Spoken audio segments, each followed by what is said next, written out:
दोस्तों, अगर हम अपने घरों में बेखौफ और सुरक्षित महसूस करते हैं तो इसके पीछे भारतीय सेना और हमारे जवानों का योगदान है। और हमारी भारतीय सेना दुनिया की कुछ प्रमुख सेनाओं में से एक है और अमेरिका और चीन के बाद इंडियन आर्मी का नंबर आता है। और भारतीय सेना की सर्वोच्च कमान हमारे देश के राष्ट्रपति के हाथों में होती है। दोस्तों, हर देश अपने नागरिक और देश की संपत्ति की सुरक्षा के लिए जागरूक रहता है और सभी देश अपनी बाहरी और आंतरिक सुरक्षा को इंश्योर करने के लिए चौकस रहते हैं। और हमारा देश भी इससे अलग नहीं है। भारतीय सेना दुनिया की कुछ सबसे बड़ी सेनाओं में से एक है और भारतीय सेना रक्षा बलों में भी सबसे बड़ी है। हमारी भारतीय सेना का मुख्य मकसद राष्ट्रीय सुरक्षा और राष्ट्रवाद की एकता को सुनिश्चित करना है। और भारतीय सेना की जिम्मेदारी है कि वो देश को बाहरी आक्रमण और आंतरिक खतरों से बचाए और अपनी सीमा पर शांति और सुरक्षा को बनाए रखे। और वही हमारे सेना के जवान प्राकृतिक आपदाओं और अन्य गड़बड़ियों के दौरान भी कई बचाव अभियान भी चलाते हैं। और अगर बात की जाए सेना और अर्धसैनिक बलों में अंतर की, तो इन दोनों ही सेनाओं में कई अंतर होते हैं। जैसे कि भारतीय सेना देश के बाहरी खतरों से निपटने के लिए होती है और इसे आंतरिक मोर्चों पर तैनात नहीं किया जाता है। तो वही अगर हम अर्धसैनिक बलों के जवानों की बात करें तो इनकी तैनाती देश के अंदर के खतरों जैसे कि नक्सल समस्या, कुछ खास इमारतों की सुरक्षा, वीआईपी सिक्योरिटी या अन्य आंतरिक मोर्चों पर किया जाता है। और अर्धसैनिक बलों यानी कि पैरामिलिट्री फोर्सेस में बीएसएफ, आईटीबीपी, सीआरपीएफ ये सब आते हैं। आईटीबीपी और बीएसएफ जैसी सिक्योरिटी फोर्सेस को सीमा सुरक्षा के लिए भी तैनात किया जाता है। पहले जानते हैं कि अर्धसैनिक बल यानी कि पैरामिलिट्री फोर्स क्या होती है। दोस्तों, अर्धसैनिक बल कई मायनों में इंडियन आर्मी से अलग होते हैं और इनके नाम से ही आप अंदाजा लगा सकते हैं। अर्ध यानी कि आधा, मतलब जवानों की वो टुकड़ी जो पूरी तरह से सैनिकों का काम ना निभाकर आंशिक रूप से सैन्य बल का काम करती है। और ये पैरामिलिट्री फोर्स सैनिक सेवा के अलावा पुलिस सेवा भी करती है और एक गृह मंत्रालय के आदेशों का पालन करते हैं।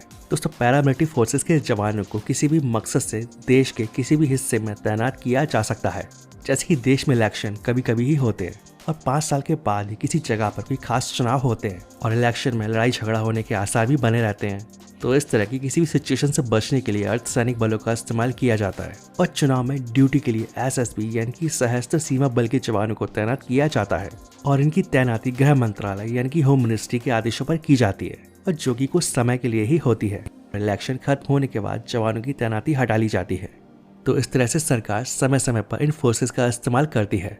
और भारत सरकार के पास इस समय 7 पैरामिलिट्री फोर्सेस हैं, जिनमें Assam rifle, BSF, CISF, CRPF, NSG, SSB और आईटीबीपी शामिल है।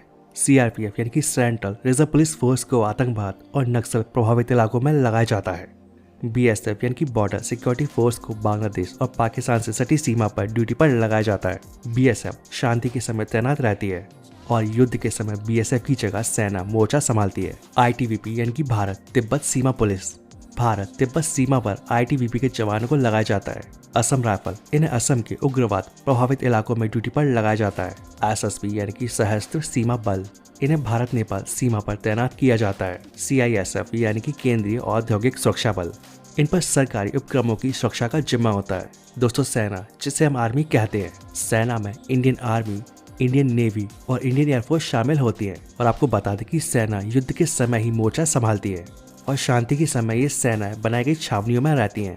और इंडियन आर्मी, इंडियन नेवी और इंडियन एयरफोर्स के लिए अलग अलग आवासीय क्षेत्र बनाए जाते हैं और युद्ध न होने की स्थिति में ये सेना इन्हीं जगहों पर रहती हैं। यानी कि आर्मी, नेवी और एयरफोर्स भारतीय सेना के अंतर्गत आती है और युद्ध होने की स्थिति में ही भारतीय सेना तैनात होती है। और भारतीय सेना रक्षा मंत्रालय के अंतर्गत आती है, जबकि पैरामिलिट्री फोर्सेस गृह मंत्रालय के अंतर्गत आती है। और इंडियन आर्म्ड फोर्सेस में धर्म और जाति के आधार पर आरक्षण नहीं मिलता है। और आप जो नाम सुनते हैं जैसे कि BSF, CISF, CRPF, ITBP, SSB, Assam rifle, ये सभी अर्धसैनिक बल यानी कि पैरामिलिट्री फोर्सेस होती हैं। और जबकि इंडियन आर्मी, इंडियन नेवी और इंडियन एयरफोर्स, इन्हें हम भारतीय सेना कहते हैं। तो दोस्तों, अब आपको अच्छे से समझ आ गया होगा कि सेना और अर्धसैनिक बलों में क्या फर्क होता है।